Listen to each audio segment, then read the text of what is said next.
नमस्कार दोस्तों, आज मैं आपको ज्येष्ठ महात्म के 11वें अध्याय की कथा सुनाने जा रही हूँ। प्रेम से बोलिए विष्णु भगवान की जय हो, ज्येष्ठ मास की जय हो, गंगा माता की जय हो।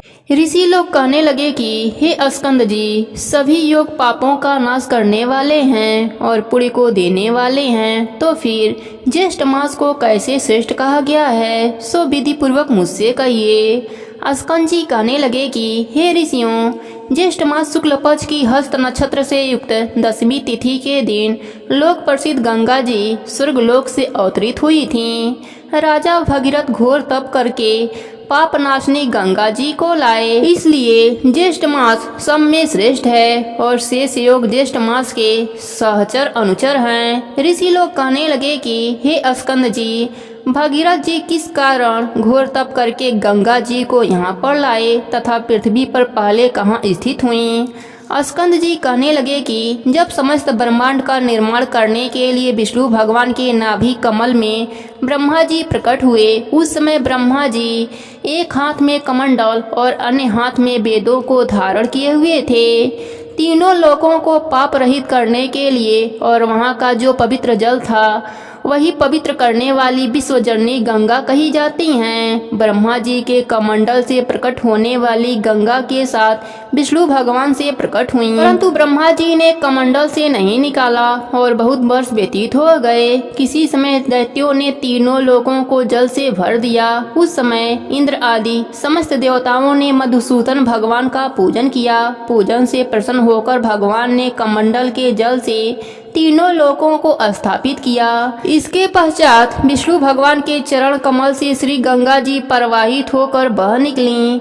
हे तपोधन, जब तक गंगा जी दृष्टिगोचर न हुई, उसके पूर्व भगवान शंकर ने अपनी जटा को सुदृढ़ बनाकर उसमें गंगा जी को धारण किया। गंगा जी का शिव के साथ योग होने से द्विज रूप हो गया। तब सब देवताओं ने वृषध्वज श्री शिव जी की प्रार्थना की। तब शंकर जी ने अपनी जटा से गंगा जी को छोड़ दिया। उस समय परवाह रूप से जब गंगा जी गरजती हुई आकाश को चली, तब उनकी स्वधनी, स्वगंगा और स्वर्गवाहिनी नाम पड़ा। उस समय राजा भगीरथ ने घोर तप करके अपने पितरों की मुक्ति के लिए गंगा जी को पृथ्वी पर लाए। वहां पर शेष आदि की स्तुति करने पर गंगा जी पाताल गुफा को चली गईं। उस पाताल से राजा भगीरथ द्वारा लाई गईं, इसलिए गंगा जी का भागीरथी नाम पड़ा। जब राजा जुनहू ने गंगा जी का पान कर लिया और उनको दक्षिण कान से निकाल दिया, तब उनका जगती तल में पुरुषा जानवी नाम पड़ा। यही गंगा तीनों लोकों में भ्रमण करती हैं और तीनों लोकों की रक्षा करती हैं, इसलिए जगत में गंगा नाम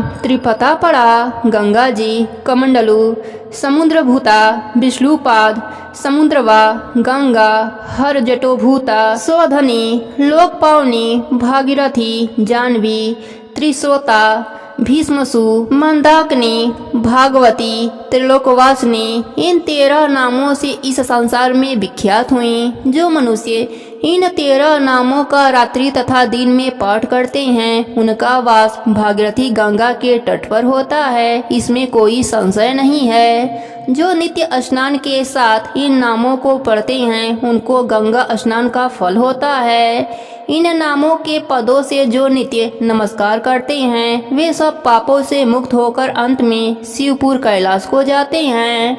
मृत्यु के समय निश्चल मन से भक्ति के योग से बंधन से मुक्ति हो जाते हैं। वे लोग स्वर्गलोक को लांघते हुए ब्रह्म पद को प्राप्त होते हैं। जो मनुष्य अंत समय में इन नाम पदों से अभिमंत्रित जल को अपने शरीर पर सिंचन करते हैं, उनको पातकी होने पर भी यमराज के दूत नहीं छूते। अहो, गंगा के महात्म्य कहने में कौन समर्थ हो सकता है। हाँ, यदि आकाश के असंख्य मच्छर के समान अधिक संख्या में मुख हो तो वह मनुष्य गंगा महात्म्य कहने में समर्थ हो सकता है।